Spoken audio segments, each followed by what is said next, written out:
Delta Pink is the abomination bastard child of Pink Fohawk, an even more crass, more vulgar, more violent, raunchier podcast that is meant for immature adult audiences only. Content warning is available in the description.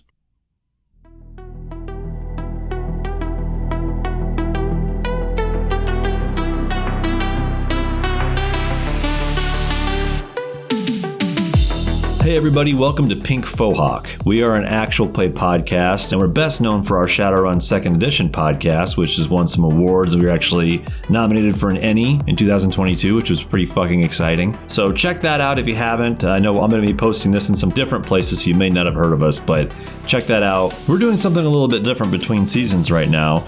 We're playing Delta Green. We are calling this series Delta Pink because we're so clever.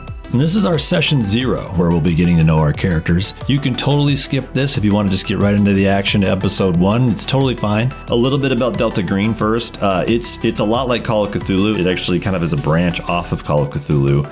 It's Twin Peaks, it's True Detective Season 1, it's X-Files. It's set in our modern world, but there are Lovecraftian horrors that fray our fucking minds, and they're beyond human comprehension and all that stuff. All the stuff you love from Call of Cthulhu. But Delta Green itself is an underground top secret agency. Their job is to investigate and identify otherworldly and unnatural threats. Sometimes they're called to deal with it, to destroy it, but most of the time their job is just to cover it up. Everyday people have no idea this stuff exists, and Delta Green's job is to make sure it stays that way. It's a D100 system, so we'll be rolling a D100 and trying to roll under our stats and under our skills. So I do have to warn you guys, though, this game is really fucking dark. Like, incredibly dark, incredibly graphic and violent, and just kind of disturbing in a lot of ways. A lot like Cthulhu, but like on acid. So the disclaimer we had at the top is not even lying to you, man. It's a fucked up game, and we are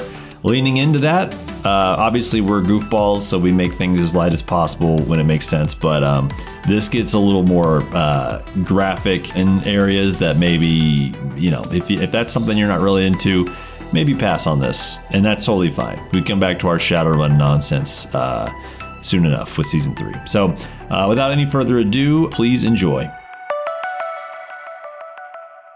Welcome to Pink Fohawk, everybody. This is Pink Fohawk, the group, the royal we, if you will. Can we just go down the list and tell everyone who we are? I'm Ben. I'm Dan. I'm Christian. And I'm Justin. We're doing something between seasons, and Justin is a fantastic GM. He's going to run Delta Green for us, so we're super stoked about that. Do a little mini Delta Green campaign. Yep. So, Justin, I'm going to hand it off to you, man. Okay. First off, I just want to make sure everybody's happy with their characters. We good to go tonight? Very good to go. I am ready. I realized I never named my dog, but my dog's name is Buddy. You have a dog in the game? I do have a dog. We know his dog before we know anything about any of the rest of us. It's perfect. I didn't know we could have pets. Oh, yeah. That dog's going to be the lone survivor. Oh, I was thinking Buddy's about to get fucked. Yeah, probably. Oh, man. Okay, so what we're going to do is we're going to start out with a cold open. Okay. 1997, Kansas City. Give me your character's name, give me a description of your character, go into what your guys' unnatural beginning was. Oh. Think of it as a little vignette at the beginning of the episode where you all tell me the supernatural experience that got you started down the path to Delta Green. And at the end, I will tell you how Delta Green contacted you. Okay. And we're going to start with you, Ben. With me, okay. My character, his name is Ron Suplex. He's an ex-SWAT specialist. Okay. He was with the Kansas City Police Force for 30 years before he retired. Ronald Suplex, he went by Captain Ron. He wasn't quite a captain. He was a lieutenant on the police force, but it was kind of an inside joke because he's old enough to become captain. Yeah. He was an ex-SWAT member and became a diving specialist in the last few years of his time on the force. And so he was diving in the Missouri River looking for some discarded weapon, some crime scene evidence. And he was diving in the river to look for it. And he found this ornate wooden box. Fuck. And he brought it up and tried to open it. Brought it home with him and tried to open it. He couldn't open it. And it became this kind of joke with he and his wife.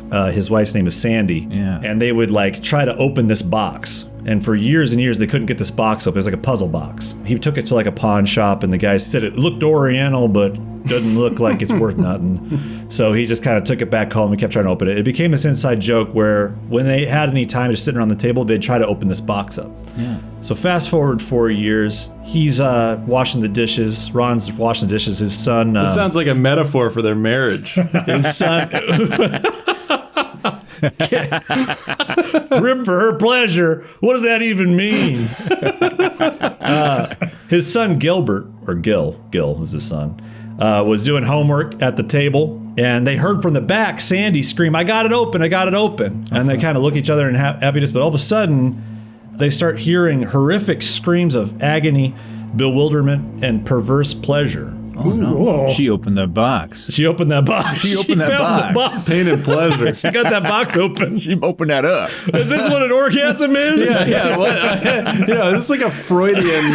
Like, didn't realize what he's writing. He's writing like a romance. It's actually perfect though for Ron Suplex though. It's actually perfect. It's a 50 Shades of Grey sequel that you've been writing. Well, the screams became gurgles and moans of agony. Fuck. And as he ran in there, she had smashed her head through the window and sliced her throat open on the glass. No. Oh. The box had been cast out through the window into the grass and it was locked again. Fuck. Oh. And so when the police came and checked, their verdict was that she had some sort of psychosis, possibly some schizophrenia that went undiagnosed, but he knows it was that box. He knows it. So he threw it in a dumpster and he got rid of it. Oh. He never tried to open it again. And that's his moment. He knows something. Seems a little careless by Ron. He knows it was, well, he's not a smart guy. He has an intelligence of 9. He's average, a little bit below Oh average. shit, I forgot to warp my character around my stats more. I guess my dexterity sucks. That's the real. I gotta figure out a way to make that. Yeah, you are pretty bumbling. You throw me a football and I'm just like, oh, it slips out of my hand. Right in the nuts. Yeah, right in the nuts. Ron's gonna be like, nerd.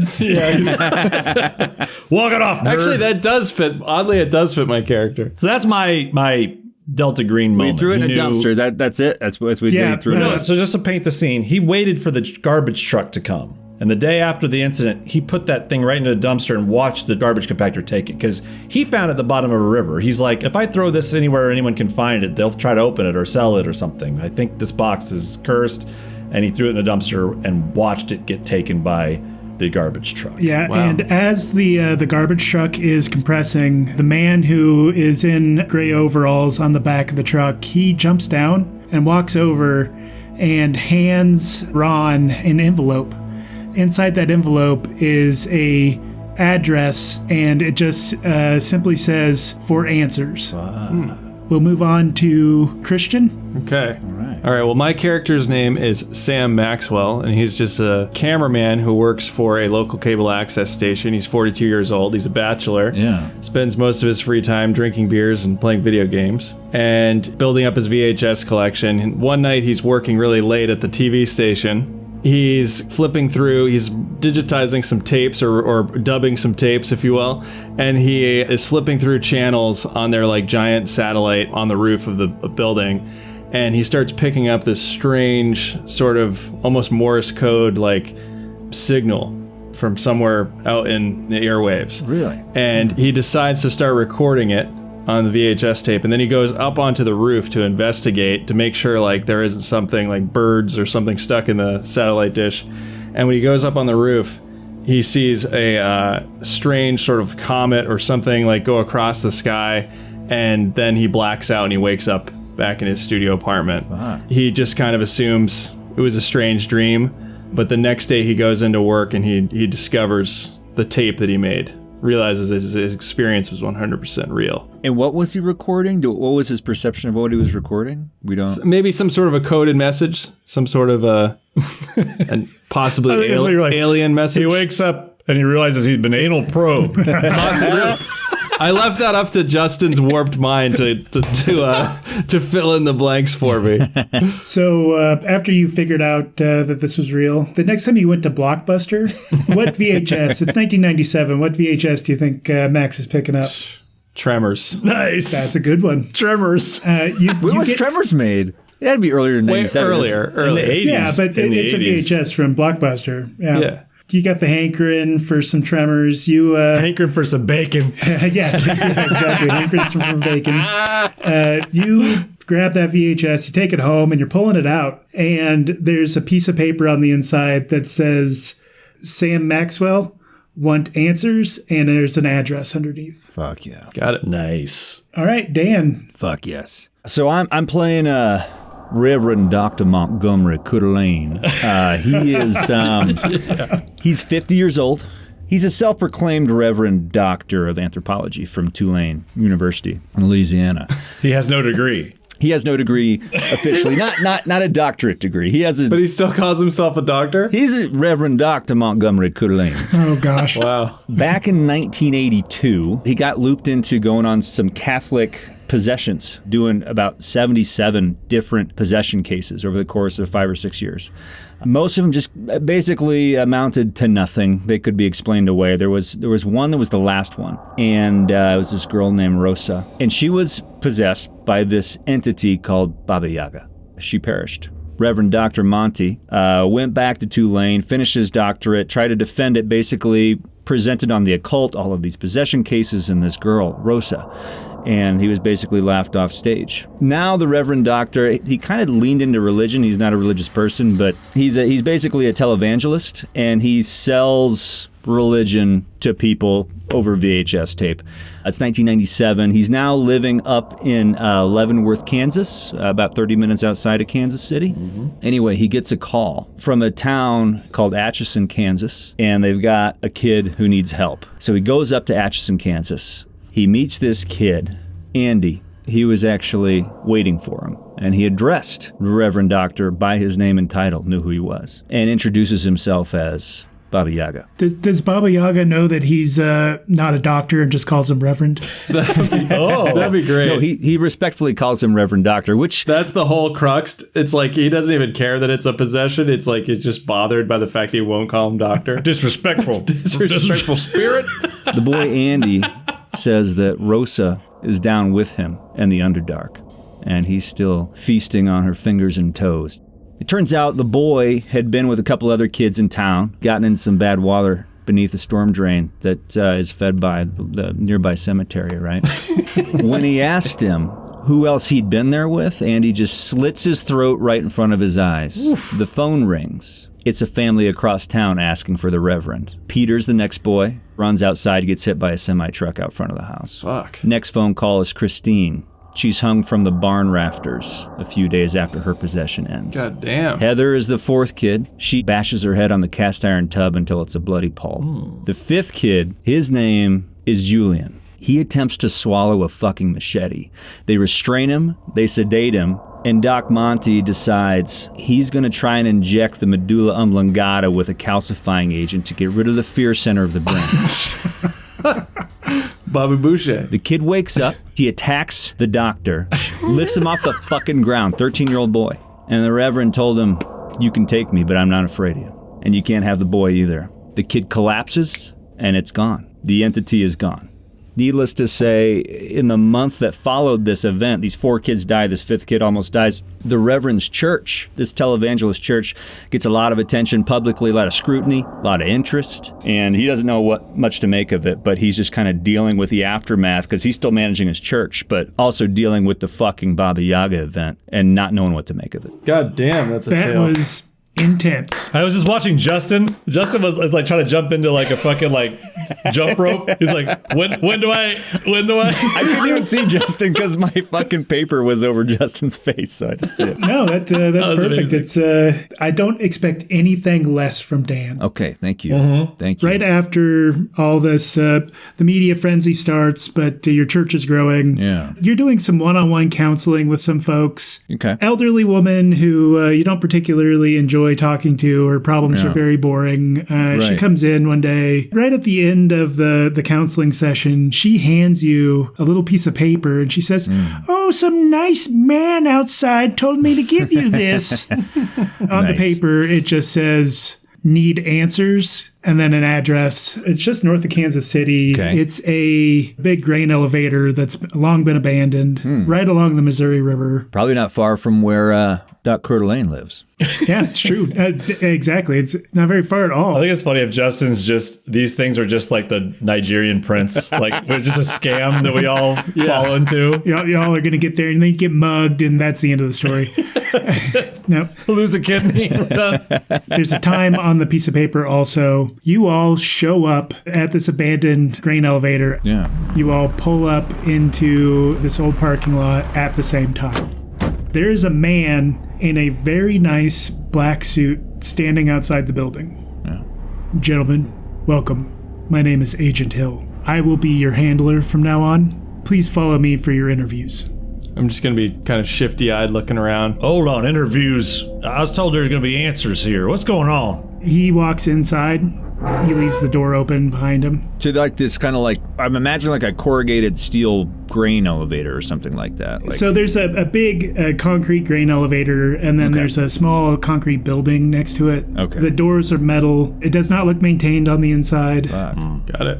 You both see a slightly overweight man with a pudge stomach. He's got sharp haircut, really nice, clean haircut, dark hair. Okay. Warm brown eyes, a little too close together. He's kind of staring you both down because he's not quite sure. Yeah. He's a cop. How old is he? He's 55. Okay. He just retired 5 years ago from the force. He's feeling, his cop instincts are kicking in. He's feeling like something's not normal here, obviously. The Reverend Doctor kind of turns to you, Ben. I suppose you, this is great. We have two like weird country southern-ish accents. No, I'm just a regular. Takes you guys like 20 minutes to say something. Yeah, I say. I suppose you fellas are here for answers as well. Yeah. I'm a little freaked out, to be honest with you guys. Doc pulls a piece of paper out of his pocket. I'm not sure what color it is. I'm just gonna guess it's green. And he shows the other two and says, "You ever seen one of these before?" Yeah, I got one of them. Me too. He's gonna pull up his windbreaker. Yeah. He's got a bright blue, red, white, and blue windbreaker on. He pulls it up. He's got a 9mm pistol, and he's just gonna have it ready. Fuck. He's not gonna pull it out or anything, but he's just like, I don't know what the fuck this is. So he's getting ready. He's letting you guys know, like, he's got your back. He's a cop. Reverend Doctor doesn't really show his hand here, but he just kind of smiles dryly. Because he doesn't know if this guy's threatening him or if he actually has my back. But he's just going to kind of smile and not show his hand and say, because from my perspective, you guys are here You don't know related to my case. Like, what the fuck? Like, do you guys have kids who are possessed? Like, what the fuck is going on here? I'm just gonna like awkwardly sip my coffee, like, like, you know, kind of. And Ron's gonna walk inside. He's kind of hunched as he walks in. I'm going to turn to Christian's character real quick, who I haven't met yet, and just say, Reverend Dr. Montgomery Coeur d'Alene, at your service. Sam, it's a pleasure to meet you. Pleasure's all mine. Okay. And I kind of just gesture to the door with my cane that is at my side. The Reverend Doctor uses a cane to get around. He's got a bad case of sciatica with a slip disc for several years now. Should I describe my physique as well? Yeah. My appearance? Please do. I'm just a camera guy who's kind of average height, average in the looks department, clean shaven, completely clean shaven. Shorn. Like, yeah, everything. He's a swimmer. No, I'm just kidding. But he is sort of, I wouldn't say like athletic, meaning like ripped or anything, but he's like, he keeps in shape because he's a camera guy. You know, he's trying to. Yeah, you gotta lug that thing around. And he's definitely like a nervous energy, drinks a lot of coffee, late nights, smokes some cigarettes. He's shouldering a 1997 camera. Like, he's just like a fucking beast. That's true. Digit beta. He stays in shape, but he doesn't take care of himself. That's what I wanted to. That's awesome. He smokes, he drinks, he eats poorly. Wait, how old is he again? How old is he? He's 42, but he's a bachelor. He lives alone. He spends all of his money on video games. I think 4-year-old virgin, but not as like sweet and endearing and more. Yeah. He's a nerdy. He's into buying toys. Yeah. Right. And he just says, "After you, son." Thank you, sir. And I follow you in. You ever wanted to play Shadowrun? You know, the cyberpunk tabletop game where man meets magic and machine. It's too hard though, right? Too crunchy, too clunky. It's a lot of math. Wrong. Pink Fohawk is a Shadowrun 2nd Edition actual play podcast, played by the rules, but fast and loose, with all the 80s cyberpunk edginess you know and love, where the hair is big and the explosions are bigger. Follow the story of two rad Shadowrunners, making a name for themselves in the mean streets of 2053 Seattle. Tina Bone Meal, 9.5 feet of pure troll muscle, surveillance expert, and aspiring actress. John Anderson, former company man, with a resume shrouded in mystery and a black belt in Aikido. Check out Pink Fohawk Podcast, available everywhere you listen to podcasts. After you, son. Thank you, sir. And I follow you in. It's just an old warehouse. It's completely empty on the inside. Walls are concrete with peeling white paint. There's 4 metal folding chairs set up in the middle of the room. The man in the suit's already sitting in one. It's like set up like AA style in a circle. Gentlemen, please sit. Okay. I sit down like I'm at an AA meeting. I realize that this is a very unusual situation for all of you. I want to say that we're all here to deal with the same problems. All 3 of you have experienced something unnatural. Today, I am bringing you into the fold, into an organization that protects the people of the United States of America from these unnatural events. You're telling me what I saw was real? What I saw was real? That actually happened? He looks you dead in the eyes and he goes, yes. Jesus Christ. What'd you see, boy? Ron's eyes are shifting across everyone here. Well, now, wait. Now, wait 1 minute. What'd you see, boy? What did I see? What'd you see? We don't need to get into that right now. I would beg to differ. You brought us here. I will be the one asking the questions today. If you would like to be a part of something that may give you more answers to the experiences you had, you all can work through whatever you have in the past as you work together on missions in the future. Missions, you say? Is this Fed? I'm changing my accent because I don't want 2 Southern accents. Is this Fed? It smells like Fed. You could say it's Fed. You could also say it is above federal.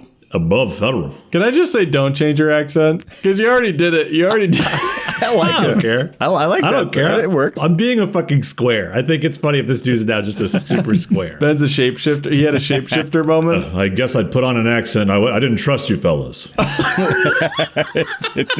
He peels a mustache off. He's like a Leslie Nielsen. and his wig, and he's bald. His gun goes off. It's like a Nerf. Like, we're like, oh.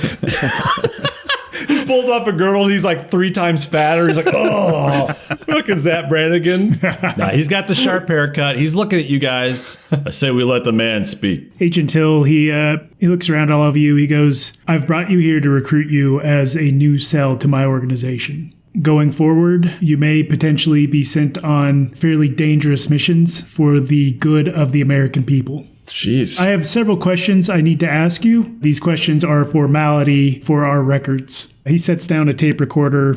He clicks it on, and he just goes, January 17th, 1997. Oh, it's fucking cold out. It is fucking cold out. We're just in a grain elevator. We're just inside a grain freezing elevator. Your asses off in awesome. your windbreaker. Just seeing our breath in this place. He looks around at all of you, and he goes, I need each one of you to tell me about your past and current employment. Reverend Doctor looks around and he just kind of eyes the cop. Because like Reverend Doctor's like, this is fucking weird. Like this guy just told us he's recruiting us for an organization. Totally. As far as I'm concerned, this guy who's recruiting us could be a fucking crackpot. So I'm looking at the fucking cop who's the most official person here to like take the lead and like see if he's going to go with it. Old Captain Ron was sitting a little straighter when you were talking about the purpose of defending the American people. He was feeling very important. And then when you ask him what he's doing for a job, you see a little bit of that wind go out of his sails. And he starts to stutter a bit. Employment. Well, I was with the force, the Kansas City Police Department, 30 years. I retired 5 years ago.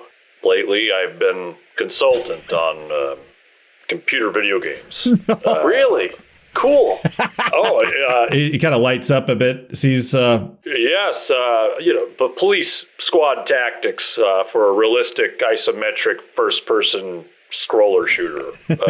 Anything I might have heard of? My son is a video game developer, aspiring, and I'm working with him currently. But I have consulted with Sierra Games. I'm not sure if you've ever heard of. Oh my God! Yeah, we've done a few jobs with them, so we're really looking forward to what my son Gilbert can whip together. Wow, we're excited.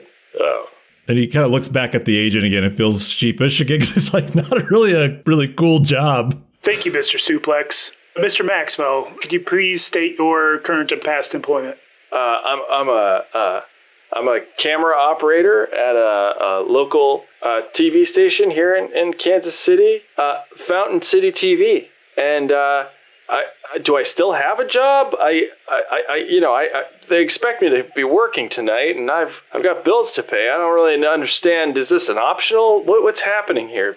You telling me what I saw was real? You all will continue with your current employment. Occasionally, we will attempt to provide you cover when we need you on missions. You may occasionally need to come up with your own cover. Did you see the videotape that I made? How do you know about this? You're telling me that happened? Mr. Maxwell, it is not important at this time. Please just answer the questions. I'm sorry, what was the rest of the question? That was it. You answered it well, Mr. Maxwell. That's good. I love that. Ron kind of pats you on the back. You got any more coffee? It's cold as fuck in here. Dr. Reverend Cordelade. Guess that's a no on the coffee, huh? Could you please state your past and current employment? Reverend Dr. Montgomery Kulig. Excuse me. That's so many titles. Son, how far back do you want me to start? Whatever you believe would be pertinent for the rest of your cell to know.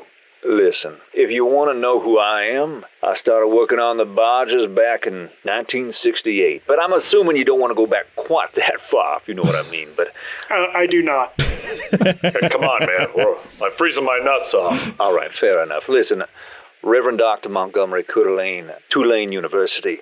I've spent a lifetime researching the occult. I have a doctorate in anthropology. I'm most concerned with... According to my notes here, it says that you do not actually have that doctorate. Is that correct?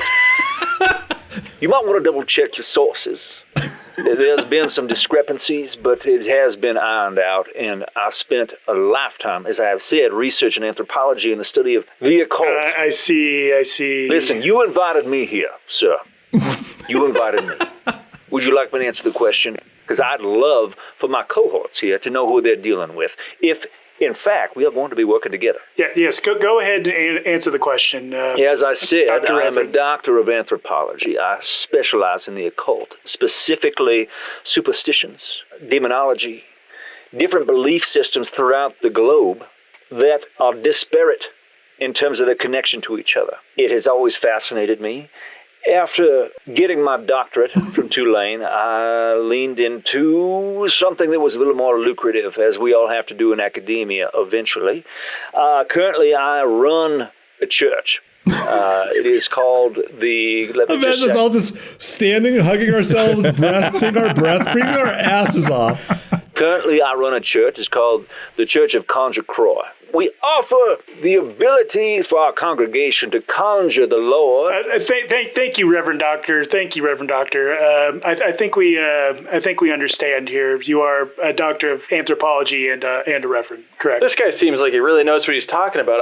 I mean, is there video work involved in this? I just went to a community college for. I don't have the credentials this man has. What's going on Son, here? if you said you had some video experience, because right now the only person I have running my video camera is Deacon Twyla, and she is a little bit challenged, but she's doing all right. Okay.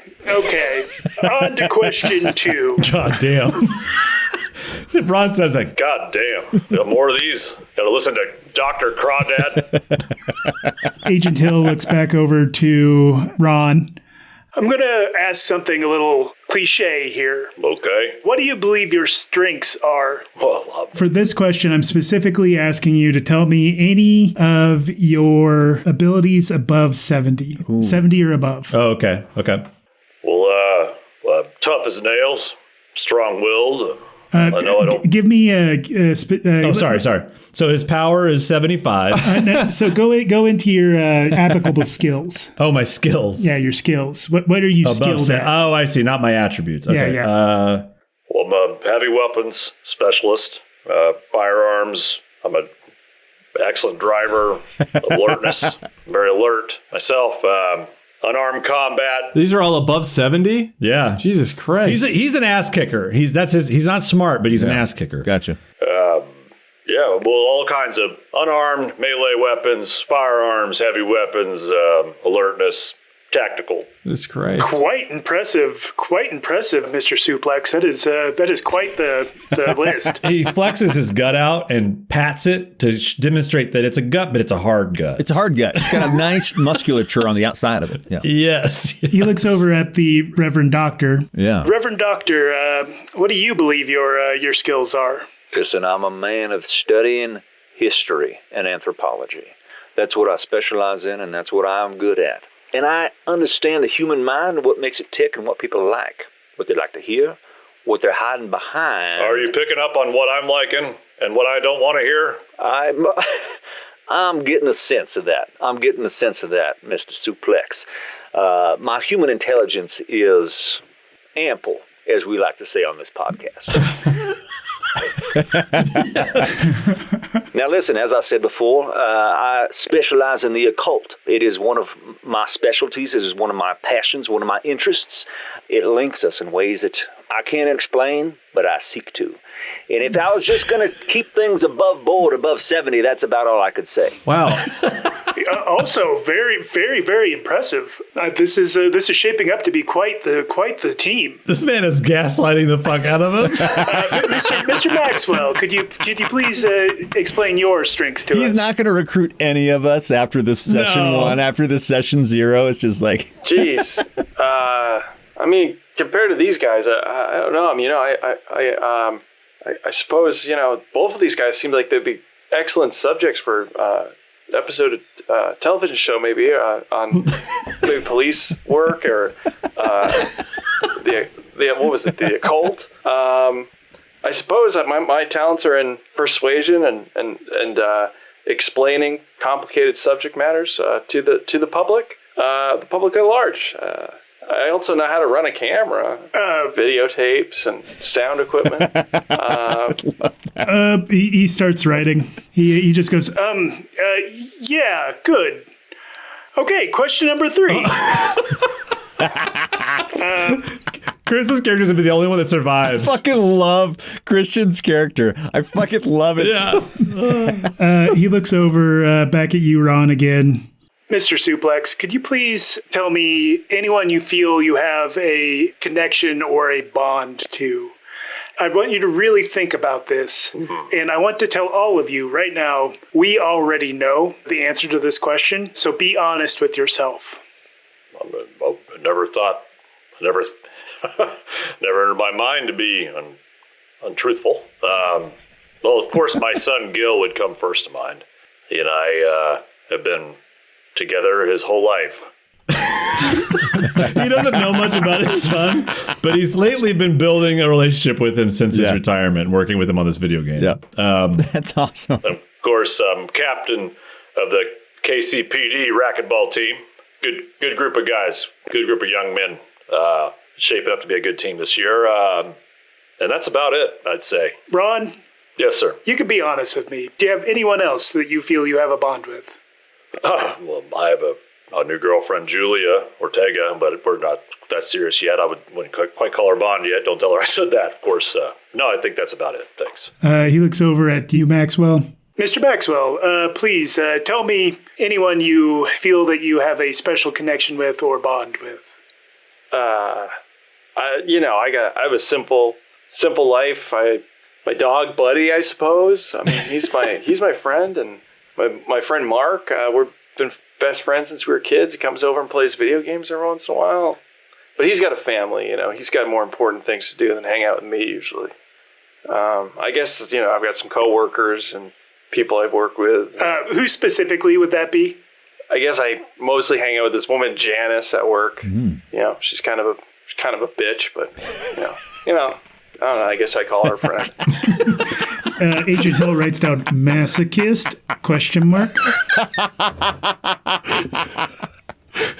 He turns to you, Reverend Doctor, and just goes, Reverend Doctor? Yes, remind me your name real quick. I am Agent Hill. Agent Hill. Sorry, I just like to keep things square in my mind. Bonds, connections, people I'm close to. Well, first thing comes to mind on the day-to-day, I would say Deacon Twyla. She basically runs the books. She runs the show, aside from me, of course. She runs the video camera. She takes care of the accountant. She takes things seriously, and I would say she's a bit attached. Healthy enough. More of a professional relationship, but by the hour, I'd say I spend the most time with Deacon Twyla. If I were to go deeper, I'd say Professor Bertie Beauregard down in Tulane. He's pretty much my only friend still in academia. He's, as a person I talk to quite often, I like to keep in touch with the university. He's an old friend. He was an advisor back when I was a student there. Of course, I have the whole congregation of the Church of Conjure Croix.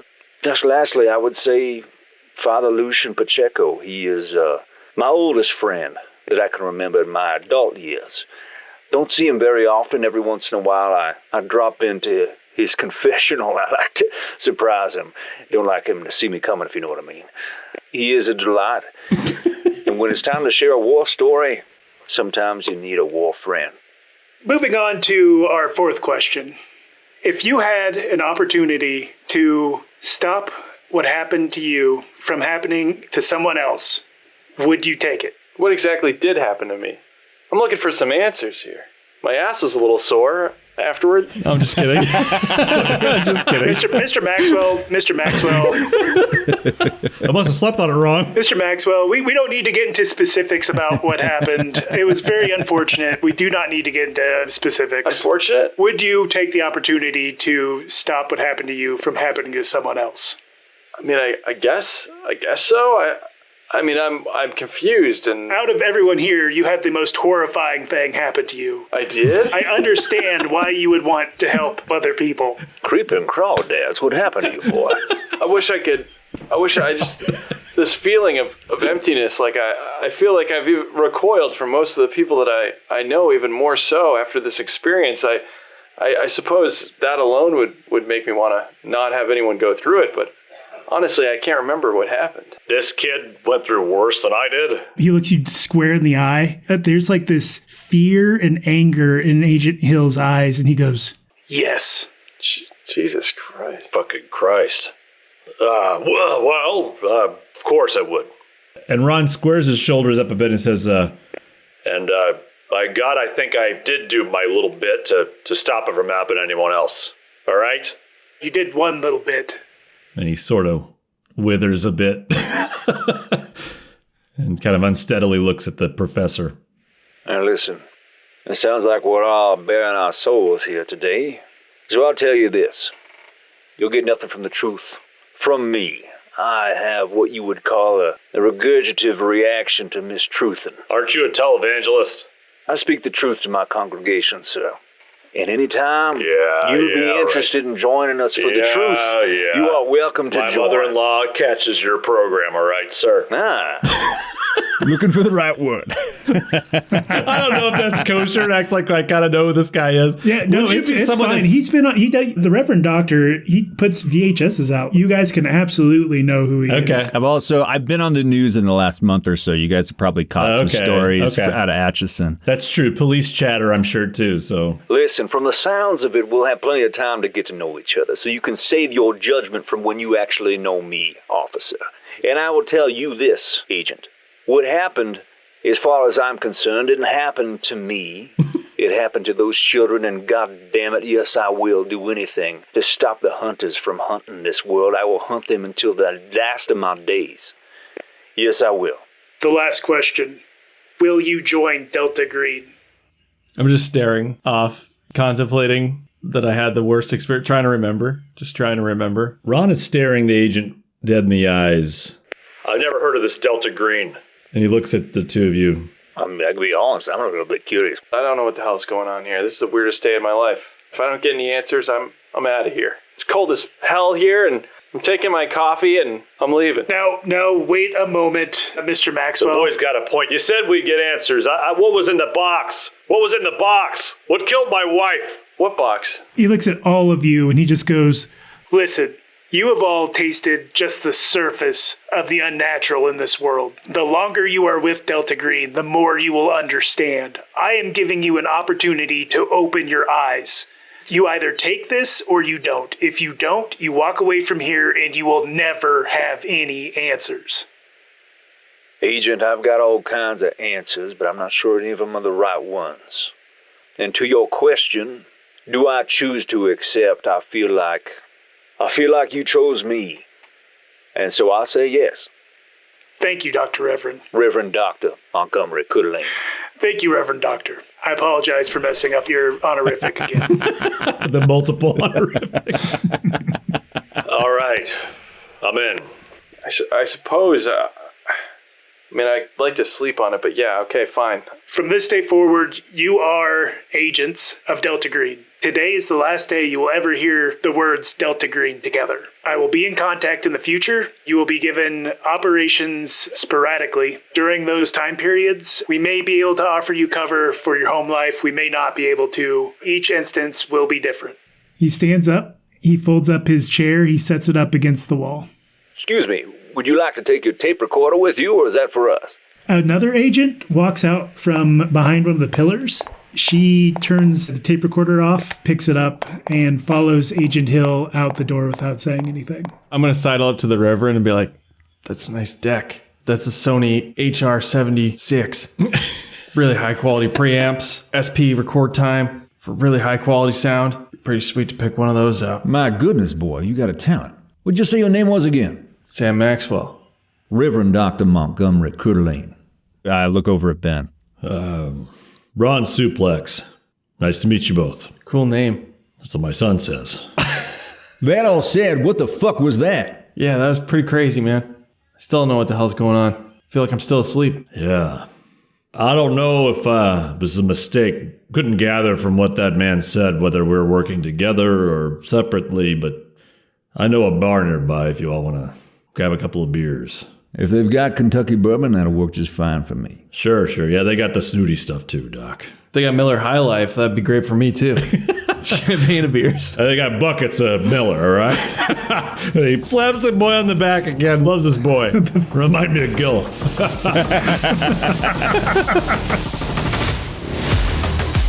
Thank you for listening to Delta Pink. You can expect new episodes every single week. So next week, we're going to keep rolling. I'm just going to plug us one more time for you. If you haven't listened to our Shadowrun podcast, we really recommend it. Even if you're not a Shadowrun fan, maybe you will be. Maybe you don't know it. Check it out. I feel like we could maybe change your mind. I'm not here bragging, saying that we're so awesome, but we did get nominated for an Emmy. I mean, come on. I mean, that's them saying that. That's not even me. So be sure to check it out. Until then, we'd be hugely thankful if everyone listening could post about our podcast on Reddit or Twitter, or leave a review on Podchaser or Apple Podcasts, or even just share our show with a couple of friends. That'd be awesome. Thanks again for giving us your time. It's the most precious commodity any person has. We'll see you next time. What's that video game? You guys want to go to my place and play some video game? I can throw down a few rounds, sure. What, an Unreal Tournament? When did that come out? 98? Yeah, that's after. I'm not much on video gaming, but no stranger to watching, if you know what I mean. What? I don't know why I said that, other than like as a kid I grew up just watching my brother play video games because I never played them. But I just let me just occupy this here cuck chair. That's amazing.